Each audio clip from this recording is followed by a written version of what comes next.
अस्सलाम वालेकुम स्टूडेंट्स, कैसे हैं आप सब। उम्मीद है आप सब खैरियत से हैं। आज हम पढ़ेंगे chemistry chapter number 5 physical state of matter. Topic हमारे पास है एवेपोरेशन। आज हमने इसके फैक्टर डिस्कस करने हैं। हमने प्रीवियस लेक्चर में एवेपोरेशन पढ़ा था। The changing of liquid into gas phase is called evaporation. ऐसा प्रोसेस जिसमें लिक्विड गैस फेज में कन्वर्ट हो रही है, चेंज हो रही है, इसे हम कहते हैं एवेपोरेशन। हमने पढ़ा था कि एवेपोरेशन जो होता है वो कंडेंसेशन का रिवर्स है। कंडेंसेशन में क्या होता है, गैस फेज जो होती है वो लिक्विड में कन्वर्ट होता है। इसके अलावा हमने पढ़ा था एवेपोरेशन जो है वो एक एंडोथर्मिक प्रोसेस है। Endo mean inside, thermic mean heat या टेम्परेचर। इसमें हीट अब्जॉर्ब होती है। अगर हम कहते हैं कि 1 मोल ऑफ वाटर है तो हमने इसको एवेपोरेट करवाने के लिए 40.7 किलो जूल एनर्जी रिक्वायर होगी हमारे पास। उसके बाद हमने पढ़ा था कि लिक्विड के जो मॉलिक्यूल्स होते हैं वो कंटिन्यूस स्टेट में होते हैं। उनके पार्टिकल्स जो हैं, मॉलिक्यूल्स हैं, वो कोलाइन करते हैं, कोलाइन with the walls of the container.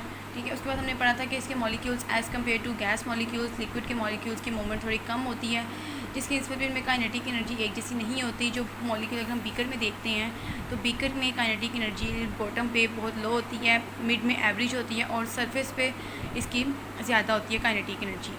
ठीक है। इसके बाद हमने पढ़ा था जब हम टेम्परेचर इसको देते हैं तो जो लो मॉलिक्यूल्स होते हैं जिनकी काइनेटिक एनर्जी लो होती है वो कोलाइन करते हैं एवरेज मॉलिक्यूल्स के साथ जिनकी काइनेटिक एनर्जी एवरेज होती है। और जो एवरेज वाले मॉलिक्यूल्स होते हैं वो किसके साथ कोलाइन करते हैं, जिनकी काइनेटिक एनर्जी ऑलरेडी ज़्यादा होती है। जिनकी काइनेटिक एनर्जी ऑलरेडी ज़्यादा होती है तो वो क्या करते हैं, एवेपोरेट हो जाते हैं। इनके दरमियान मॉलिक्यूल्स के दरमियान हमने पढ़ा था इंटरमॉलिक्यूलर फोर्सेस होती हैं। लेकिन जैसे ही हम टेम्परेचर प्रोवाइड करते हैं, टेम्परेचर हम देते जाते हैं तो इनमें इंटरमॉलिक्यूलर फोर्सेस जो हैं वो वीक होती जाती है। जैसे ये वीक होती जाती हैं तो इनमें एवेपोरेशन ईजिली हो जाती है। ठीक है। अब हमारे पास देखें, अगर आपको एवेपोरेशन का टॉपिक अच्छे तरीके से समझ आ जाएगा तो हम आप देखें इसको। एवेपोरेशन का हमारे पास पहला फैक्टर हमारे पास आता है सरफेस एरिया, दूसरा टेम्परेचर है, इंटरमॉलिक्यूलर फोर्सेस है। एवेपोरेशन और सरफेस एरिया का आपस में डायरेक्ट रिलेशन है। किस तरह डायरेक्ट रिलेशन है, जितना ज़्यादा हमारे पास सरफेस एरिया होगा एवेपोरेशन उतनी ही ज़्यादा होगी। लाइक हम बात करते हैं, अगर हमारे पास एक कप ऑफ टी है, अगर हमारे पास चाय का कप है और हमारे पास एक बर्तन है बड़ा सा, ठीक है, सॉसर लगा लेते हैं हमारे पास, ठीक है, तो किस में ज़्यादा जल्दी चाय ठंडी होगी। ऑब्वियस बात है कि एक सॉसर में जिसका सरफेस एरिया ज़्यादा है उसमें जल्दी हमारे पास चाय ठंडी होगी, उसमें एवेपोरेशन जल्दी ज़्यादा होगी। ठीक है। एक कप जो अगर हमने कहते हैं कि हमारे पास चाय का कप है, हमने अगर अर्जेंट जाना है तो वो ठंडी नहीं हो रही, हम क्या करते हैं अक्सर उसको बड़े बर्तन में डाल देते हैं। ठीक है, कोई प्याली होती है उसमें डाल देते हैं, सॉसर में डाल देते हैं ताकि वो जल्दी ठंडी हो जाती है। जितना ज़्यादा सरफेस एरिया होगा उतनी ही जल्दी एवेपोरेशन का प्रोसेस होगा। टेम्परेचर की हम बात करते हैं, टेम्परेचर का और एवेपोरेशन का भी डायरेक्ट रिलेशन है कि जैसे जैसे हम टेम्परेचर, जिससे हमने यहाँ पे कहा टेम्परेचर हम प्रोवाइड करते जाते हैं, एवेपोरेशन होती जाती है।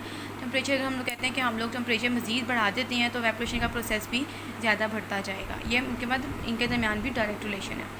अगर हम इंटरमॉलिक्यूलर फोर्सेस के साथ करते हैं तो एवेपोरेशन और इंटरमॉलिक्यूलर फोर्सेस में इन्वर्स रिलेशन आता है। इन्वर्स रिलेशन किस तरह आता है, हमने पढ़ा था कि इनके मॉलिक्यूल्स के दरमियान इंटरमॉलिक्यूलर फोर्सेस होती हैं as compare to gas. Intermolecular forces यहाँ पे बहुत ज़्यादा स्ट्रॉन्ग होती हैं। लेकिन जैसे हम टेम्परेचर प्रोवाइड करते हैं तो इंटरमॉलिक्यूलर फोर्सेस वीक होती हैं। अगर इंटरमॉलिक्यूलर फोर्सेस वीक होंगी तो मॉलिक्यूल्स इजीली एवेपोरेट हो जाएंगे। अगर इंटरमॉलिक्यूलर फोर्सेस बहुत ज़्यादा स्ट्रॉन्ग होंगी तो एवेपोरेशन का प्रोसेस इजीली नहीं हो पाएगा। सबसे पहले हमने इंटरमॉलिक्यूलर फोर्सेस को वीक करना पड़ेगा, फिर एवेपोरेशन ज़्यादा होगी। जैसे जैसे इंटरमॉलिक्यूलर फोर्सेस वीक होती जाएंगी एवेपोरेशन का प्रोसेस होता जाएगा। अगर तो इंटरमॉलिक्यूलर फोर्सेस इनके मॉलिक्यूल्स के दरमियान ज़्यादा होंगी, स्ट्रॉन्ग होंगी, तो एवेपोरेशन का जो प्रोसेस है वो कम होगा। होप्स आप लोगों को ये समझ आ गए होंगे फैक्टर्स। ये देखें, यहाँ से सरफेस एरिया की बात करते हैं। Evaporation is a surface phenomenal, greater is surface area, greater is evaporation and vice versa. ठीक है, अगर ज़्यादा सरफेस एरिया है तो एवेपोरेशन ज़्यादा हो गया, कम सरफेस एरिया है तो एवेपोरेशन भी कम होगी। वाइस वर्सा का ये मतलब था। For example sometimes a saucer is used if a tea is to be cooled quickly. अगर हमने टी को जल्दी हमने ठंडा करना होता है तो हम इसको सॉसर में डाल देते हैं। This is because evaporation from the larger surface area of saucer is more than that from smaller surface area of a T of cup. ठीक है। नेक्स्ट हमारे पास टेम्परेचर की बात आती है। तो at high temperature rate of evaporation is high because at high temperature kinetic energy of the molecules increase so high that they overcome the intermolecular force in evaporate rapidly. अब हम लोग बात करते हैं टेम्परेचर की, तो हमने पढ़ा था यहाँ पे हमने कहा था हम टेम्परेचर जब प्रोवाइड करते हैं, हम टेम्परेचर ज़्यादा देते हैं तो इनके मॉलिक्यूल्स के दरमियान काइनेटिक एनर्जी ज़्यादा हो जाती है। काइनेटिक एनर्जी ज़्यादा होने की वजह से इनके मॉलिक्यूल्स के दरमियान कोलाइन बहुत ज़्यादा हो जाती है। ठीक है, और वो पार्टिकल्स एवेपोरेट होना शुरू हो जाते हैं। हमने ये भी पढ़ा था कि as compare to gas molecules liquid particles have strong intermolecular forces among them. ठीक है, इंटरमॉलिक्यूलर फोर्सेस में इसमें लिक्विड में इंटरमॉलिक्यूलर फोर्सेस ज़्यादा होती हैं, लेकिन अगर ज़्यादा होती हैं तो एवेपोरेशन का प्रोसेस स्लो हो जाता है क्योंकि इनके मॉलिक्यूल्स के दरमियान बॉन्डिंग होती है। अगर इनकी इंटरमॉलिक्यूलर फोर्सेस वीक होंगी तो एवेपोरेशन का प्रोसेस इजीली होगा और इजीली पार्टिकल्स जो हैं यहाँ से निकल के एवेपोरेट हो जाएंगे। For example water level is in a container with hot water decrease earlier than that of a container with cold water. This is because the hot water evaporate earlier than the cold water. Next हमारे पास आ जाती है intermolecular forces हैं। If intermolecular forces are stronger molecule face difficulty in evaporation. वही बात आ गई कि इंटरमोलिकुलर फोर्सेज अगर स्ट्रॉन्ग होंगी तो हमें एवेपोरेशन में डिफिकल्टी आएगी, क्योंकि उनके दरमियान मॉलिक्यूल्स के दरमियान बॉन्डिंग होगी, फोर्सेज होंगी, जिसकी वजह से एवेपोरेशन का प्रोसेस स्लो हो जाएगा।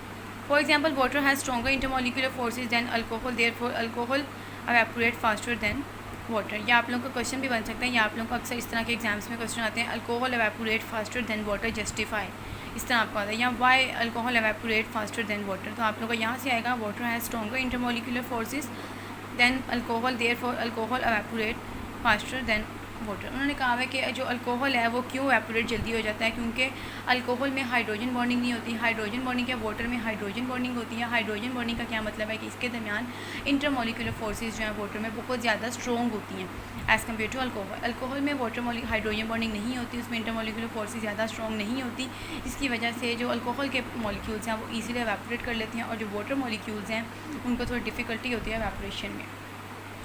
हम लोग का ये एवेपोरेशन का टॉपिक कंप्लीट हो गया है। होप सो आप लोगों को ये टॉपिक समझ आ गया होगा अच्छे तरीके से, ठीक है। कोई भी अगर आपको इसमें मुश्किल पेश आए, कोई भी किसी तरह का अगर पॉइंट है, कोई क्लियर नहीं हो रहा आपसे, कोई कंसेप्ट समझ नहीं आ रहा आपको, तो आप मेरे से लाजमी पूछिएगा, क्योंकि मैं आपको हर लेक्चर में आपको यही कहती हूँ कि आप लोगों का कंसेप्ट क्लियर होना बहुत ज़्यादा लाजमी है, खाली रट्टे से केमिस्ट्री याद नहीं होती। अच्छा, अगर नेक्स्ट हमारे पास टॉपिक आ जाता है वेपर प्रेशर का। अगर तो आपको एवेपोरेशन का टॉपिक बहुत अच्छे से समझ आया है, तब आपको वेपर प्रेशर समझने में कोई भी डिफ़िकल्टी नहीं आएगी। अगर तो आपको एवेपोरेशन में मसला है, फिर आपको वेपर प्रेशर भी मुश्किल ही लगेगा। अच्छा, वेपर प्रेशर देखें, डिफ़ाइन देखते हैं हम लोग पहले। The pressure exerted by the vapours of a liquid at equilibrium with the liquid at a particular temperature is called vapour pressure of a liquid. अच्छा, हम लोग देखते हैं वेपर्स। सिंपल हम वेपर्स की बात करते हैं। वेपर्स क्या होते हैं? अगर हम लोग कहते हैं कि हमारे पास एक बीकर है, ठीक है, इसमें हमारे पास लिक्विड के मॉलिक्यूल्स हैं, ठीक है, वाटर मॉलिक्यूल्स हम कहते हैं। हमने इसको हीट दी है, ठीक है। हीट देने से क्या हो गया, पार्टिकल्स, जैसे मैंने आपको यहाँ पे बताया था कि इनकी काइनेटिक एनर्जी ज़्यादा हो गई है, इनके ऊपर जाके ये एवरेज मॉलिक्यूल काइनेटिक एनर्जी के साथ कोलाइजन करेंगे, और ये वाले मॉलिक्यूल किसी के साथ कोलाइजन करेंगे सरफेस पे जिनकी ऑलरेडी काइनेटिक एनर्जी हाई है। उसके बाद मॉलिक्यूल्स क्या करेंगे, एवेपोरेट हो जाएंगे, वेपर्स बन जाएंगे पानी का धुएँ में। जैसे आप देखते हो पानी आप बॉयल करते हो तो आपको धुआं धुआं भी नज़र आता है ऊपर उठता हुआ, उसे हम क्या कहते हैं, वेपर्स कहते हैं, ठीक है। वेपर्स बन गए हैं, ठीक है। हमने टेम्परेचर दिया वो बॉयल हुए हैं, बॉयल होकर वो क्या बन गए हैं, वेपर्स हो गए हैं। कंडेंसेशन का प्रोसेस क्या था, गैस मॉलिक्यूल्स दोबारा किस में चेंज हो जाते हैं, लिक्विड में, इसे हम कहते हैं कंडेंसेशन। अब वेपर प्रेशर देखिए हमारे पास, हम कहते हैं हमारे पास एक बीकर है, ठीक है। हम जैसे हम ये बीकर ले लेते हैं, इसमें हमने वाटर मॉलिक्यूल्स लिए हैं, ठीक है। ये जो मॉलिक्यूल्स हैं हमारे पास, हमने इसको हीट दी है। जब हमने इसको टेम्परेचर प्रोवाइड करते हैं तो इनके मॉलिक्यूल्स क्या होते हैं, इनमें काइनेटिक एनर्जी ज़्यादा हो जाती है, आपस में कोलाइड करते हैं and collide with the walls of the container. जब ये कोलाइन आपस में करते हैं तो ये क्या करते हैं, इसके बाद वेपर्स बन जाते हैं। इनका वेपर्स बन जाना, ठीक है, हम सिंपल से कहते हैं ये वेपराइजेशन हो गया, ठीक है। मॉलिक्यूल्स का, वाटर मॉलिक्यूल्स का लिक्विड का वेपर्स में कन्वर्ट हो जाना वेपराइजेशन होती है। अब देखें, अब हमारे पास एक ऐसा हम बर्तन लेते हैं, एक बीकर हम लेते हैं, बर्तन हम लेते हैं इस तरह का कि जिसके ऊपर ढक्कन है, ठीक है, जो ढका हुआ है ऊपर से लिड है इसके ऊपर। अब देखें इसके अंदर हम क्या कहते हैं, हम लोग हाफ़ बीकर जो है हम लोग वाटर लिक्विड लेते हैं, वाटर ले लेते हैं, ठीक है। वाटर मॉलिक्यूल्स हैं इसके अंदर। मॉलिक्यूल्स की हम बात करते हैं तो